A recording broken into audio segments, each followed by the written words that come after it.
مودی صاحب کو بلا کے اعلیٰ ترین سول ایوارڈز دیے تھے سعودی عرب نے بھی اور یو اے ای نے بھی. انہی کی بات کر رہے ہیں نا, ایسے میں انہی کی بات کر رہا ہوں. ہم کیا توقع رکھیں ان سے؟ لیکن اس میں جو تیسری فورس انوالو ہے, جو میری اسیسمنٹ ہے, یہ جو بائیڈن ایڈمنسٹریشن آئی ہے یہ ان کی طرف ہے, کیونکہ جب ہم اس کو تھوڑا سا آگے لے کے چلیں گے تو میں پھر ایک اور انیشیٹو کا بھی آج ذکر کروں گا, وہ بیلٹ اینڈ روڈ کا انیشیٹو جو بائیڈن نے آج سے تقریباً 10 دن پہلے اپنی سٹیٹمنٹ میں ذکر کیا ہے, اور جیم کیمرون صاحب سے جو برٹش پرائم منسٹر ہیں ان سے اس چیز پہ ڈسکشن کی گئی ہے کہ جس طرح چائنا نے اپنا بیلٹ اینڈ روڈ کانسیپٹ کے ساتھ ان لاسٹ 20 ایئرز میں جتنے غریب ممالک ہیں ان کو ریلوے, پورٹس, روڈز کی اور انڈسٹریل سٹیٹس کی شکل میں ڈیولپمنٹ پلان دیے ہیں اور جو پیکج دیے, جو انویسٹمنٹس کی ہیں, اسی طرح امریکہ ہے سٹارٹڈ تھنکنگ ہمیں بھی اس طرح کا انیشیٹو لینا چاہیے چائنا کے اثر کو زائل کرنے کے لیے. اگر میں ان دونوں کو لنک کروں تو شاید مجھے یہ سمجھ آتی ہے ایز اے اینالسٹ کہ یہ دونوں کہیں نہ کہیں آپس میں ملتی ہیں چیزیں, جس پہ جا کے پاکستان دیکھیں, پاکستان کی بڑی کلیئر انڈرسٹینڈنگ ہے, جو مرضی آپ کر لیں, جب تک 22 کروڑ عوام اور کشمیری عوام کی امنگوں کے مطابق کشمیر کا سلوشن نہیں ہوگا تو اس سے مائنس کوئی چیز نہ 22 کروڑ عوام کو قبول ہوگی نہ کشمیری عوام کو قبول ہوگی. رک جائیے یہاں پر, آپ کے پرائم منسٹر نے کہا جب مودی کا الیکشن ہو رہا تھا کہ مودی دوبارہ منتخب ہوں گے تو کشمیر کا مسئلہ حل ہو جائے گا. جو ہی وہ منتخب ہوئے نے ایسا حل کیا مسئلے کا کہ آپ سوچ کے بھی بندے کو شرم آتی ہے. یہ تو تھی ہماری پرائم منسٹر کی خواہش. پہلے پوری میری بات سن لیں. دوسری بات یہ ہے کہ آرٹیکل 370 انہوں نے اڑا دیا, انہوں نے وہ جو یعنی نیشنلٹی کا جو قانون ہے وہ اڑا دیا. وہاں پر کرفیو میں رہ رہی ہے وہ قوم پوری 1.25 سال سے. ان چیزوں کے اوپر توجہ دیے بغیر آپ ان کے ساتھ ٹریڈ کر رہے ہیں یار. بخاری صاحب, ہم اس شو کے توسط سے حکومت سے یہی التجا کر رہے ہیں کہ آپ ان سے ٹریڈ کریں, ہمیں اعتراض نہیں ہے, ہم پرامن ہیں, پاکستانی قوم امن چاہتی ہے, لیکن ہمارے امن کی خام خیالی میں آپ کشمیریوں پہ ظلم کرنا بند کریں گے. تو یہ انیشیٹو ہم حکومت سے ڈیمانڈ کر رہے ہیں کہ وہ انڈیا سے, مودی سے یہ بات کرے کہ اگر ہم نے چیزیں چلانی ہے تو ہمیں کشمیر میں پیرالل انیشیٹو لینا پڑیں گے, کیونکہ کسی بھی پیکٹ کو یا اسٹریٹجی کو اس وقت تک ہم سکسیسفل نہیں کر سکتے جب تک اس پہ پیرالل ڈیولپمنٹس نہیں ہوں گی. پرائم منسٹر صاحب نے ایک تقریر یونائٹڈ نیشن میں کرنے کے بعد پھر اس کے اوپر کیا کیا ہے, کیا کشمیر کمیٹی کر رہی ہے. میں آپ کو ایمانداری سے بتاؤں, آل پارٹیز حریت کانفرنس کی لیڈرشپ کے آپ بیانات سن لیں, ان کے وہ جتنے دکھی ہیں وہ آپ سن لیں.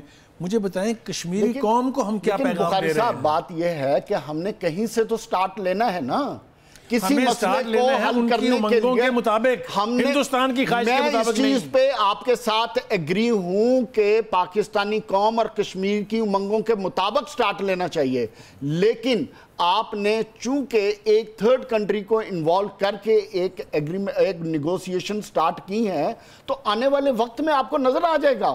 ہم تو دیکھیں حکومت سے کیا بات کر سکتے ہیں, حکومت سے کہہ سکتے کہ اس کے پیرالل جو کشمیر میں ظلم اور ستم ہو رہے ہیں اور جو آرٹیکل 370 ہے یہ چیزیں ختم ہوں, تاکہ قوم کو بھی پتہ چلے کہ پاکستان ماضی کی طرح ڈسا نہیں جائے گا.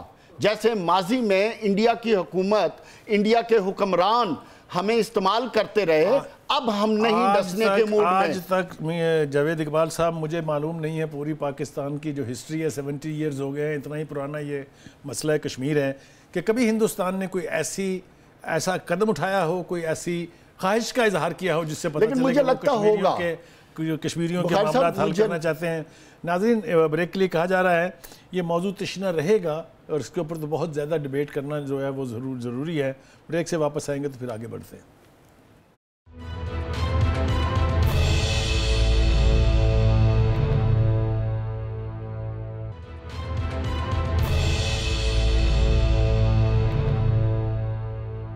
ویلکم بیک ناظرین. میں نے بریک پر جانے سے پہلے کہا تھا کہ یہ موضوع ایسا ہے جس پر جتنی طویل آپ ڈیبیٹ کرنا چاہیں وہ کر سکتے ہیں.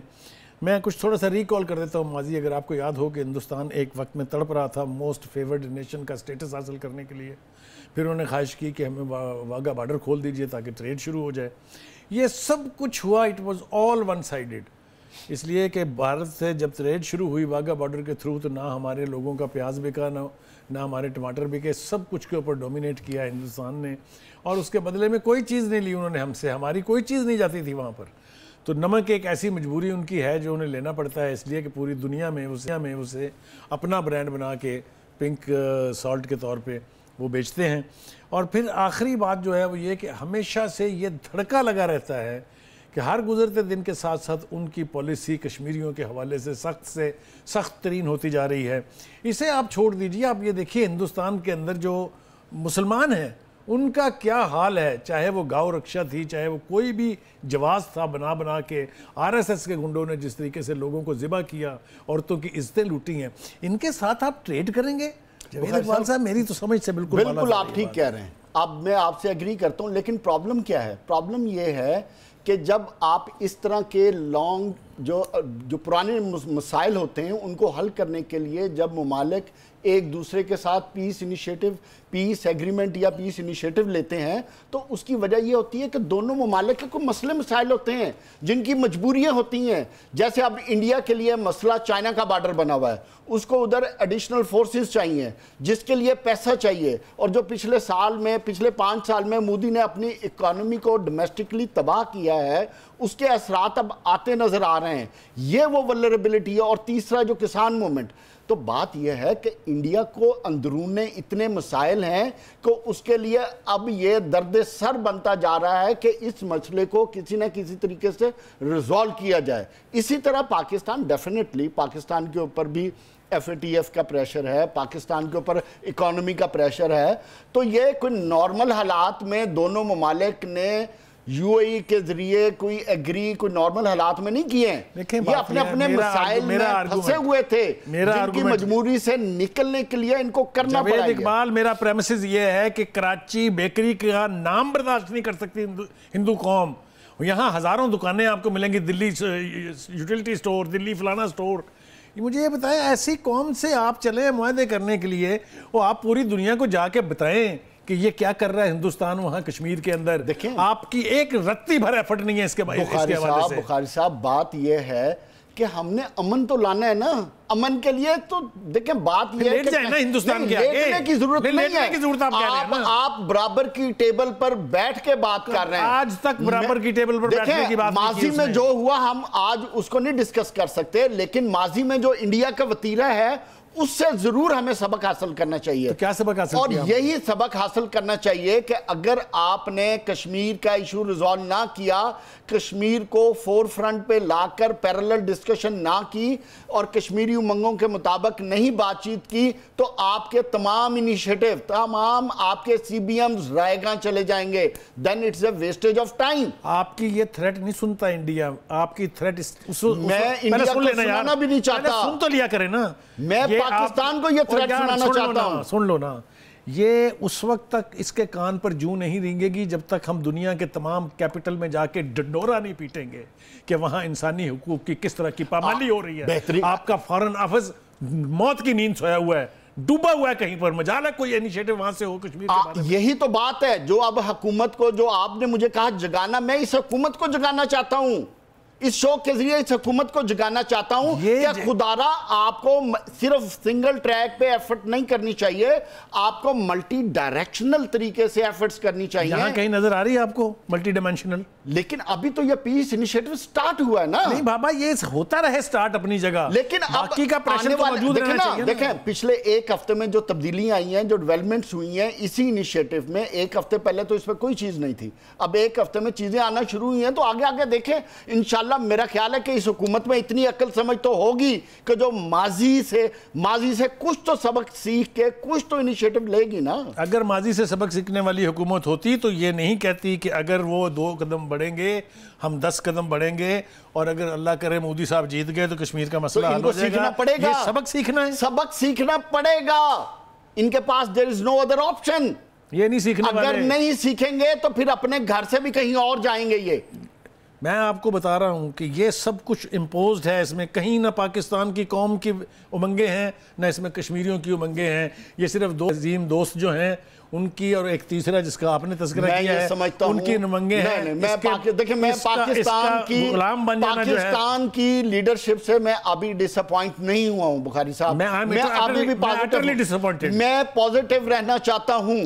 میں پھر بھی پارٹی ہے، آپ نے تو رہنا نہیں، میری پارٹی نہیں ہے، میری پارٹی پاکستان ہے، میری پارٹی 22 کروڑ عوام ہے۔ آج میں اس ٹاپک پہ بات کر رہا ہوں تو میں کشمیریوں کے لیے بات کر رہا ہوں۔ تو آپ یہ کہتے ہیں کہ یہ ون سائیڈڈ لو افیئر جو شروع ہو رہا ہے یہ بے معنی ہے؟ نہیں، ون سائیڈڈ اس لیے نہیں ہے کہ جو انہوں نے ایجنڈا ڈیسائیڈ کیا ہے ان سی بی ایمز کے بعد جو ultimate concrete solution of Kashmir شامل ہے، مجھے اس میں کوئی ڈاؤٹ نہیں ہے۔ اور فرینکلی میں بتاؤں کوئی بھی حکومت متحمل ہو ہی نہیں سکتی کہ کشمیر کے ایشو پہ ڈسکشن کیے بغیر، اس پہ کانفیڈنس میں لائے بغیر اس طرح کے انیشیٹو لے لے۔ اس طرح کے انیشیٹو کا کوئی فائدہ نہیں ہوگا۔ وہ چلتی رہے گی اس لیے کہ یہ موضوع ایسا ہے جو چند لفظوں میں یا چند منٹوں میں سمیٹا نہیں جا سکتا۔ آگے بڑھتے ہیں جی۔ یہ یوسف رضا گیلانی صاحب جو قائد حزب اختلاف بنے ہیں سینٹ میں، اور جے یو آئی اور جو نون لیگ ہے جو بڑی پارٹی ہے خاص طور سے سینٹ کے اندر بھی، انہوں نے تو لا تعلقی کا اعلان کر دیا۔ مجھے بتائیں کیا پی ڈی ایم گئی؟ دیکھیں بات یہ وینٹیلیٹر تو ختم ہونا ہی تھا، 4 دن بعد ہوا یا آج ہوا یا 1 دن بعد ہوگا۔ پی ڈی ایم کا یہ مستقبل تھا، اس سے زیادہ پی ڈی ایم کا کوئی مستقبل نہیں ہے۔ کیوں کہ بات یہ ہے کسی بھی اتحاد کے لیے کی سوچوں کا تو ایک ہونا ضروری ہے نا۔ ان کی تو سوچیں ہی آپس میں نہیں ملتی۔ آپ نے ملنے نہیں دی نا۔ میں نے کیوں نہیں ملنے دی؟ آپ نے کمال کام دکھایا۔ اگر آپ تفصیل میں جانے کے لیے مجھے کہیں میں سارا پوتلا بات یہ ہے کہ اس میں پی ایم ایل این کو تھوڑا سا صبر سے لے کے چلنا چاہیے تھا معاملے کو۔ اگر ان کو اس چیز کا پہلے پتا تھا تو انہوں نے پی ڈی ایم کا سہارا لے کے پہلے کیوں نہیں چلے؟ اگر آپ مجھے بولنے دیں گے تو پھر میں آپ کو بتاؤں گا اس میں سب سے زیادہ سازش جو ہے وہ پاکستان پیپلز پارٹی نے کی ہے۔ کوئی دو رائے اس کے بارے میں نہیں ہے۔ میں سوری بخاری صاحب میں ڈس ایگری کروں گا۔ آپ مجھے بتائیے کہ اس کی وجہ پتہ ہے؟ اتحاد ٹوٹا کیوں ہے؟ بتائیں۔ اتحاد ٹوٹنے کی بڑی ایک سمپل وجہ ہے کہ پیپلز پارٹی نے بڑی سٹیٹ بات کی تھی جو ان کا پہلے دن سے میں فارسی بول رہا تھا جو آپ نئے لفظوں میں فرما رہے ہیں۔ نہیں بخاری صاحب وہ اپنے سٹینڈ تے قائم رہے نے، قطن نہیں رہے، بالکل غلط ہے۔ انہوں نے اپنا سٹینڈ چینج نہیں کیتا۔ انہوں نے کہا جناب علی کہ ہم سیاست سیاسی کھاڑے میں کریں گے۔ پہلے میری بات سنیں آپ۔ 26 پوائنٹ نکالیں پی ڈی ایم کے اعلامیے کے، دیکھیں اس میں کیا نہیں ہے۔ میں ایک پوائنٹ کی بات کروں گا۔ پی ڈی ایم کے پلیٹ فارم پہ ایک پوائنٹ پہ پیپلز پارٹی نے سٹینڈ لیا تھا کہ یہ ہمارا نیوکلیئر بام ہے، اس کا ہم ٹائم ڈیسائیڈ کریں گے کہ ہم نے بخاری صاحب یہ بات کی ڈیولپمنٹ ہے، یہ کوئی 2-3 مہینے کمپین چلانے کے بعد کی ڈیولپمنٹ۔ یار میری ہسٹری بہت ٹھیک ہے۔ اچھا 3-4 مہینے پہلے کی بھی ڈیولپمنٹ ہے۔ اگر پی ڈی ایم کے باقی صاحبان کو اس ڈیولپمنٹ پہ اعتراض تھا تو پھر اس وقت انہوں نے اس ایشو کو ٹیک اپ کیوں نہیں کیا؟ دیکھیے گزارش یہ ہے جب آپ ایک کمپین چلا رہے ہوتے ہیں خاص طور سے اس لیول کے اوپر تو توقع یہی ہوتی ہے کہ آپ اس ٹیم کے ساتھ چلیں گے، اس کمپین کو لے کے چلیں گے۔ اچانک اگر آپ کے سٹیکس کچھ حل ہو گئے ہیں۔ اچانک نہیں بخاری نہیں سر، اچانک نہیں ہے۔ بات یہ ہے کہ وہ اپنی سٹیٹمنٹ پہ مولانا فضل الرحمان صاحب سخت مایوس ہیں۔ وہ تو اس لیے مایوس ہے نا، دیکھیں بات سنیں، پی ڈی ایم سے جو سب سے زیادہ فائدہ ہوا ہے آپس کی بات ہے بخاری صاحب، کس کو فائدہ ہوا؟ مولانا فضل الرحمان صاحب کو۔ اس کے بعد سب سے زیادہ فائدہ کس کو ہوا؟ مریم نواز شریف صاحبہ کو۔ اگر پی ڈی ایم کا پلیٹ فارم نہ ہوتا تو مریم نواز شریف صاحبہ جس طرح دبنگ لیڈر کے طور پہ ایمرج ہوئی ہیں اس طرح ہو جانا تھا۔ جس طرح دیکھیں فضل الرحمان صاحب بہت بڑے سیاستدان ہیں، میں سمجھتا ہوں کہ ان کی سیاسی قد اور شخصیت بہت بڑی ہے، لیکن اس پی ڈی ایم کے پلیٹ فارم سے ہی وہ ریلیونس ہوئے ہیں۔ اگر پی ڈی ایم کا پلیٹ فارم نہ ہوتا تو وہ کبھی بھی ریلیونس نہ رہتے، جے آئی ایف کو کوئی بھی نہ جانتا۔ یعنی جس شخص نے وہ فورم بنایا ہے آپ اس کو کہہ رہے ہیں کہ انہوں نے اکیلے نے تو نہیں بنایا، ان کے ساتھ باقی پارٹیاں بھی تو شامل ہیں۔ تو شامل رہی کیوں نہیں؟ بیچ میں سے بھاگ کیوں گئی؟ بھاگی نہیں ہے، انہوں نے کہا ہے کہ ہم جمہوری انداز سے مقابلہ کریں گے اور جمہوریت کے سرکاری زبان سرکاری نہیں بخاری صاحب سرکاری زبان۔ اچھا جب جمہوریت کی بات ہو تو سرکاری زبان ٹھیک ہے، اگر آپ نان ڈیموکریٹک بات کریں تو پھر ٹھیک ہے، ایک دیکھیں اس حکومت کو اگر 5 ٹائم دیا گیا ہے، الیکشنوں سے جیتے ہیں نا وہ. اگر 5 سال کا ٹائم ملا ہے تو ان کو کہاں سے ان کو کہاں سے جیتے وہ؟ الیکشن آپ کے ڈیموکریٹک پروسیس سے جیتے. تاریخی الیکشن ہے وہ، ساری زندگی لوگوں کو یاد رہیں گے وہ جو. ایسے پاکستان میں ایسے ہی الیکشن ہوتے ہیں. نہیں ایسے نہیں ہوتے، ایسا تو کبھی بھی نہیں ہوا. آپ 2013 میں تو آپ نے ٹائم سے پہلے اناؤنس کر دیا تھا. 4 حلقوں کا مطالبہ تھا، نہیں جن 4 میں دوبارہ الیکشن ہو گئے اور رزلٹ پھر وہی نکلا. آپ کو وقت سے پہلے کیسے پتہ چل جاتا ہے کہ آپ کی پارٹی؟ ناظرین اس بات پہ میرا اور جاوید اقبال صاحب کا اتفاق ہو ہی نہیں سکتا، اس لیے کہ وہ اس حوالے سے حکومت کے آبجیکٹو سے بڑھ کے آگے دیکھنے کے لیے آمادہ نہیں ہے. لیکن میرا رائے اپنی جگہ قائم ہے اور ہم دونوں اپنی اپنی رائے قائم رکھیں گے. بریک کے لیے کہا جاتا ہے، چلتے ہیں ایک بریک کے لیے.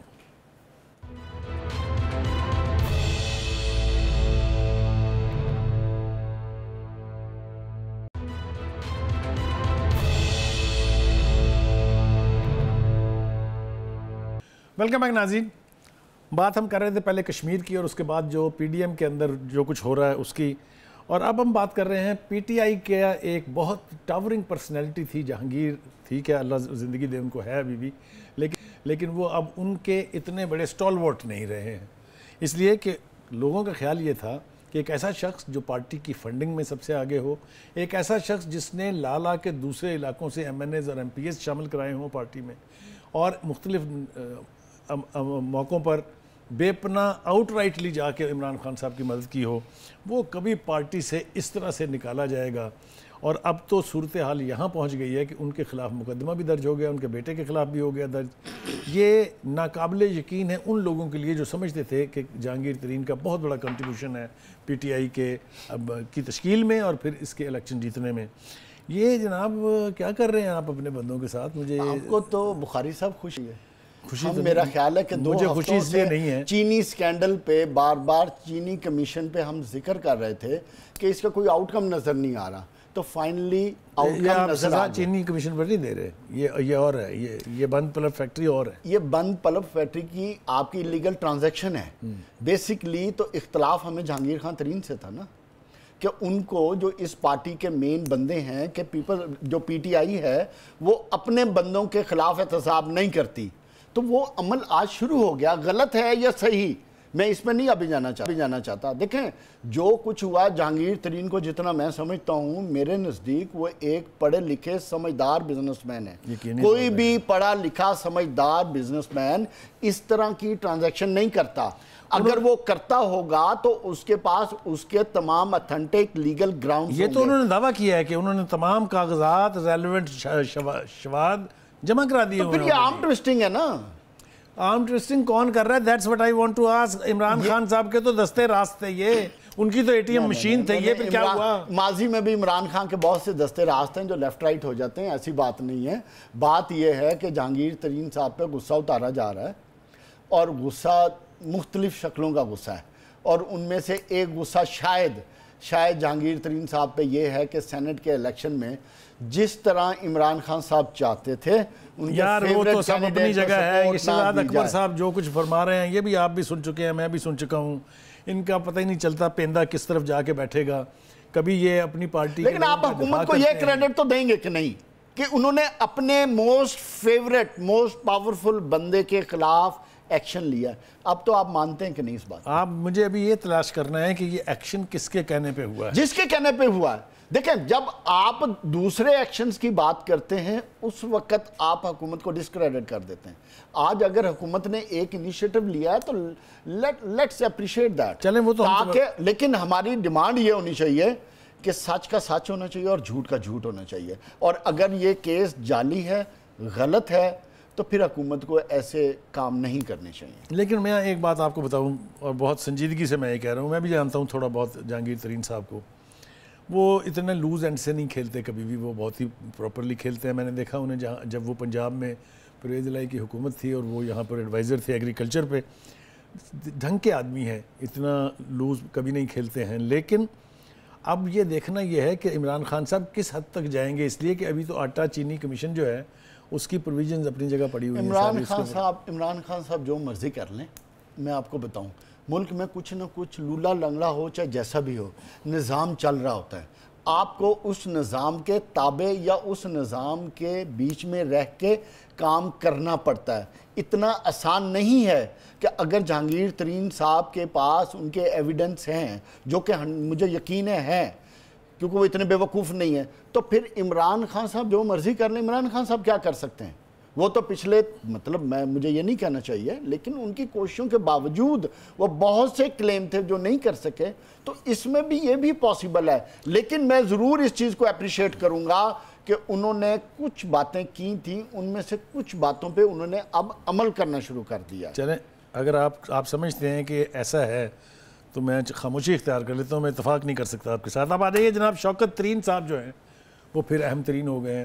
بیچارے حماد اظہر صاحب کو تو ابھی وزیر خزانہ بنے ہوئے, میرا جیسے کہتے ہیں نا کہ دلہن کی مہندی نہیں ابھی تو ختم ہوئی تھی. بخاری صاحب انہوں نے, مجھے لگتا ہے عمران خان صاحب نے نا کل ہمارا شو دیکھا ہے جس میں آپ نے ان کو انڈر 15 ڈکلیئر کیا تھا اور آپ نے کہا تھا کہ انڈر 15 بندے کو آپ نے وزارت دے دی ہے. تو میرا خیال ہے کہ اب انہوں نے انڈر 15 سے لے کے اوور 60 پہ چلے گئے. اب شوکت ترین صاحب دیکھیں منجھے ہوئے آپ کے بزنس مین ہیں, اکانومسٹ ہیں, اکانومی کو سمجھتے ہیں, پہلے بھی ان کو فائنانس منسٹری چلانے کا ایکسپیرینس ہے. لیکن اس میں کویشچن یہ نہیں ہے, کویشچن یہ ہے کہ 2.5 سال گزرنے کے بعد جو پاکستان کی اکانومی کا حال ہے اس کو ری سٹرکچر کر کے آپ کیسے ریفارمز لا کے آگے لے جائیں گے. ایک چیز ہے, دیکھیں جہاں سب سے بڑا آپ کا کور ایشو ہے, آپ کے ٹیکس کلیکشن 400 ارب ہے, آپ کے خرچے 700 ارب ہیں, آپ کو 300 ارب کہیں سے یا جنریٹ کرنے یا لون لینا ہے. تو اس لیے شوکت ترین صاحب کو میں یہ سمجھتا ہوں کہ شاید یہ ایک اچھی موو ہے کہ ایسے سیزنڈ پڑھے لکھے ایکسپیرینسڈ آدمی کو لایا گیا ہے کہ جس سے شاید پاکستان کی اکانومی کو دوبارہ وہ ریسٹرکچر کر کے. چلیے یہ تو وزارت خزانہ ہو گئی نا. میں نے سنا ہے اور بھی کچھ لوگوں کی گاڑیوں کے جھنڈے اترنے والے ہیں, کچھ نئے نام جو ہیں ٹرائی کیے جا رہے ہیں, اور کچھ تبدیلیاں ہوں گی وزارتوں کے بیچ میں, کچھ نئے چہرے آئیں گے. تو کوئی اطلاع ہے اس حوالے سے آپ کے پاس؟ اس میں جو میری انفارمیشن کے مطابق ایک نام کی ہے کہ شاید ان کو فارغ کر دیا جائے, اور ان کا نام ہے خسرو بختیار صاحب. ان کو تو ابھی حماد اظہر والی وزارت دے دی گئی ہے نا؟ نہیں, ابھی ہاں دی تھی پہلے, لیکن اب میری اطلاع کے مطابق شاید ان کو فارغ کر دیا جائے گا اور فرخ حبیب صاحب کو منسٹری میں ایڈ کیا جائے گا. اچھا, ماشاءاللہ. ہاں, ان کا نام لیا جا رہا ہے. تو کیونکہ جو انفارمیشن منسٹری کو وہ 2 حصوں میں تقسیم کرنے کا سوچ رہے ہیں, ان میں سے شاید ایک حصہ فرخ حبیب صاحب. ایک اور بڑی مزے کی بات ہے, کنول شاذب صاحبہ جو ہیں ان کو منسٹر آف اسٹیٹس کی حیثیت سے منسٹری آف سائنس اور ٹیکنالوجی میں لایا جا رہا ہے. ایک اس کے بارے میں کیونکہ فواد چودھری صاحب کو تو بھی تو چینج کر رہے ہیں نا. ان کی ابھی منسٹری ڈیسائیڈ نہیں ہوئی ہے, لیکن ان کو ڈیفینیٹلی سائنس اینڈ ٹیکنالوجی سے نکال لیں گے. ان کو نکالنے کے بعد کنول شاذب, چونکہ اس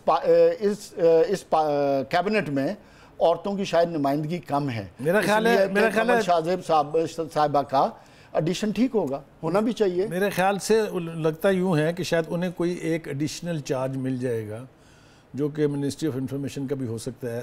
ایسے سوال بھی اٹھ رہے ہیں کہ شاید شبلی لیکن فراز اس میں صاحب دیکھنے کی چیز یہ ہے کہ اگر شیخ رشید صاحب کی منسٹری چینج ہوتی ہے تو شیخ صاحب کا کیا کیا جائے گا, اور شیخ صاحب کی پیشون گوئیوں کا کیا ہوگا. دیکھیں ایک بات تو یہ ہے کہ فواد چودھری نے منسٹری آف سائنس میں بڑا کام کیا ہے, اس میں کوئی شبہ نہیں ہے, اور داد دی جانی چاہیے ان کی. انہوں نے اس کو پوری منسٹری کو ایک دفعہ سے ری ایکٹیویٹ کر دیا, اس میں کوئی شک والی بات نہیں ہے. اور یہ شاید کنول شاذب صاحبہ جو ہے ان کا ہاتھ بٹانے کے لیے وہاں آ رہی ہیں. تو یہ صورتحال جو ہے یہ ابھی کافی جگہ پر وہ کیا کہتے ہیں سوگ ہوگا, کئی جگہ پر جشن ہوگا. لیکن جو اس طرح کی سمپل اور بڑی چھوٹی میجورٹی کے ساتھ حکومت ہوتی ہے نا, اس میں سمجھتا ہوں جو عمران خان کا 2.5 سال کا میں ٹریک ریکارڈ دیکھ رہا ہوں, تو یہ لوگوں کو خوش کرنا اتنا اور ناراض کرنا اتنا آسان نہیں ہے. اس کے لیے بڑا حوصلہ چاہیے اور بڑی لیڈرشپ چاہیے. تو میں یہ سمجھتا ہوں کہ حکومت کو, لیکن اس میں ہمیں حکومت کو ایک چیز ضرور کہنی چاہیے کہ وہ پرفارمنس کی بنیاد پہ چیزیں کرے. اب اس کے بعد ٹائم نہیں بچا ہے, کیونکہ اگر آپ نے یہ کھیل کھیلنا ہے بچوں والا کہ آج تم ہو کل وہ ہے, تو یہ تو اس کا تو کوئی فائدہ نہیں ہونا اس کا. اس لیے اگر وہ تبدیلی کر رہے ہیں تو وہ ہونی چاہیے فار گڈ, اچھی بات ہے. ناظرین بریک کے لیے کہا جا رہا ہے, چلتے ہیں ایک بریک کے لیے.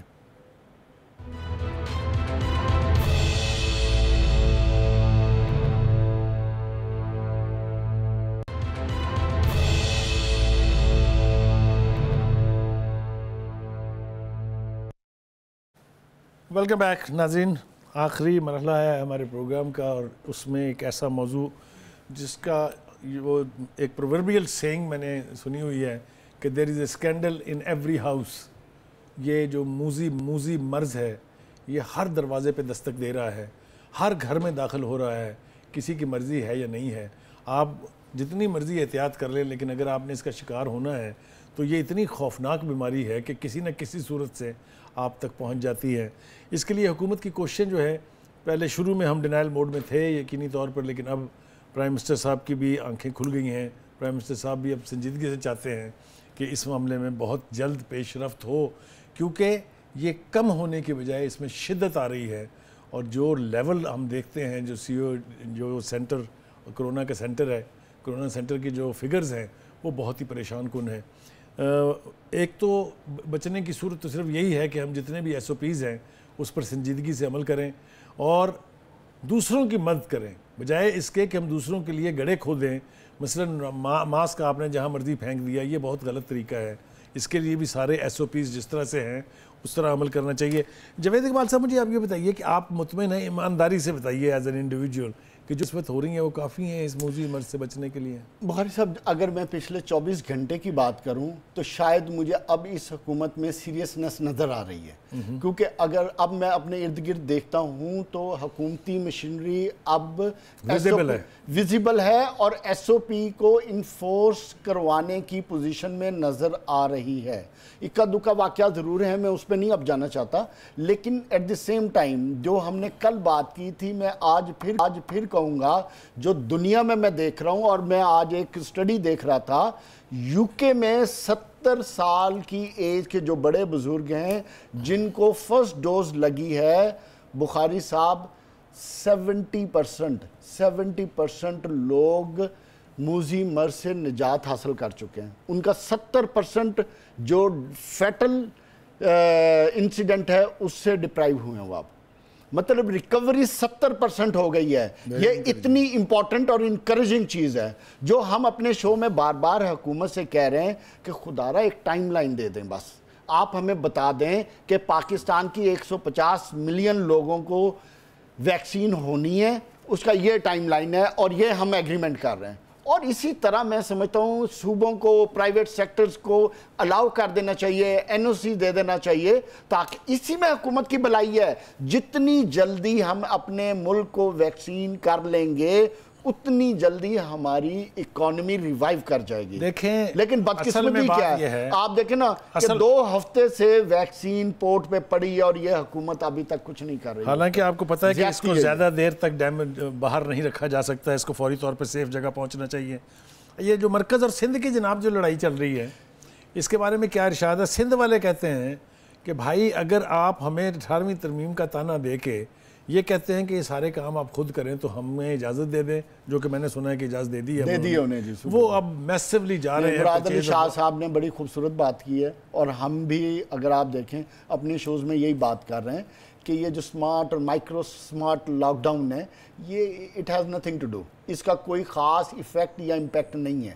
تو اگر ہمیں اس موذی مرض کی چین کو بریک کرنا ہے تو ہمیں شاید 1 ہفتے 10 دن یا 2 ہفتے کے لیے کمپلیٹ لاک ڈاؤن کی طرف جانا چاہیے. ویسے تو ہمارے پرائم منسٹر صاحب اور ان کی بیگم صاحبہ کو جو کرونا ہوا تھا وہ بھی انہوں نے اپنے آپ کو آئسولیٹ کر کے ٹھیک کیا ہے. میں کیوں کہتا ہوں کہ یہ ہو, اس کی وجہ یہ ہے کہ بخاری صاحب ہم اس سپیڈ سے اپنی عوام کو ویکسین نہیں لگا رہے. جب تک ویکسین نہیں لگے گی ہمارا کوئی انیشیٹو, چاہے سمارٹ لاک ڈاؤن ہے, چاہے مائکرو سمارٹ لاک ڈاؤن ہے یا کمپلیٹ لاک ڈاؤن ہے, ہم اس وقت تک اس موذی مرض سے جان نہیں چھڑا سکتے. تو یہ 2 فیز ہو گیا نا, ایک یہ کہ آپ نے ٹیسٹ کرنے ہیں, اس کی بھی سپیڈ بڑھانی پڑے گی آپ کو, اور دوسرا یہ کہ آپ نے ویکسینیٹ کرنا ہے. اور ایک اور بھی کام کرنا چاہیے, ہم صرف دعاؤں پہ نہ رہیں, دعاؤں پہ بھی توجہ دیں, کیونکہ ہم بحیثیت قوم پچھلا 1 سال تو دعاؤں پہ گزار دیا نا. اب براہ کرم حکومت کو بھی چاہیے ہمیں ذرا دعاؤں کے ساتھ ساتھ دوائیاں بھی دے, اور دوائیاں بھی اچھے ہاتھوں سے منگا کے اچھے ہاتھوں سے منگا دے اور وقت پہ منگا کے دے. یہی اس حکومت سے ہم ریکویسٹ کر سکتے ہیں, کیونکہ اس کے بغیر ہمارا ایز اے نیشن نہ پاکستان میں گزارا ہے نہ انٹرنیشنلی ہمارا گزارا ہوگا. کیونکہ آپ کی آنے والے وقت میں جتنی ٹریولنگ ہوگی اس ٹریولنگ ہسٹری میں پری مینڈیٹری بن جائے گا کہ آپ نے ویکسین کروائی ہے کہ نہیں. تو اس لیے حکومت کو تھوڑا سا دورس ہونا چاہیے. میں سمجھتا ہوں شاید جتنی سب پچھلے 2-3 دن سے میں دیکھ رہا ہوں ان میں وہ مستقبل کی سوچ آ جائے اور اس پہ بنیاد کر کے ہمارے جو حکام ہیں وہ کوئی اچھا اور بہتر فیصلہ کر کے ویکسین کو جلد از جلد امپورٹ آنے والے وقت میں دیکھیں گے. ایک اور بات جس کی وجہ سے میں بہت خوفزدہ ہوں وہ ہے کہ کرونا نے معصوم شرارتی بچوں کی کے ساتھ جو شروع بے رحم ہے کرونا بے رحم ہے. اتنے بچے اتنے مختصر وقت میں ہسپتالوں میں پہنچ گئے ہوئے ہیں. 5000 کی کوئی کہہ رہا ہے تعداد, کوئی اس سے بھی زیادہ کہہ رہا ہے. اس پہ تو یہ یار اس کے لیے تو بہت احتیاط کی ضرورت ہے. اس کے لیے ہم اپنی قوم سے التجا کریں, ان سے ریکویسٹ کریں کہ خدا را اپنا خیال کریں, اپنی فیملیوں کا خیال کریں, اپنے گھر میں بزرگوں کا خیال کریں, اپنے گھر میں رہنے والے بچوں کا خیال کریں. ایس او پی جو گورنمنٹ اگر انفورس نہیں بھی کہیں کرا رہی تو خدا را خود کے لیے کریں.